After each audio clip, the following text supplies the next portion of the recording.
This summer I had the wonderful opportunity to work at Synopsys, which is a high-tech company in Mountain View. They specialize in the creation and manufacture of chips that companies such as Intel and all the phone companies use in their products. And I am excited to bring back three main topics to my classroom. The first has to do with language and communications as it relates to math, which I never saw the connection before. The second is how new apps and technology from my colleagues can be used in the classroom. And the third is the importance of team building activities and the strengthening that it has for the organization. So the first, language and communication.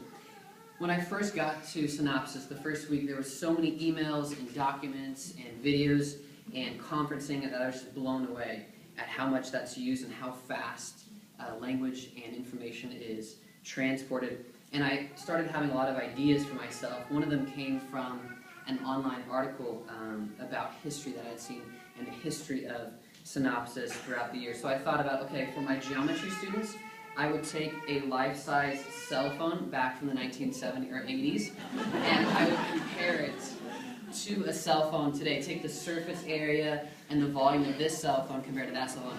I know my kids will go crazy. They'll be like, my head isn't even big enough to speak on that cell phone. How does that even work? Do they have a hard case for my actual cell phone? Yes, they do. They have iPhone cases that can fit in there.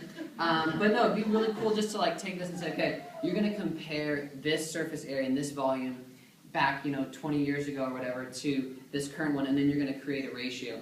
And just how I know the kids would light up at the opportunity to do something like that. The second thing is the applications, the apps, and the technology that was so used by Synopsys.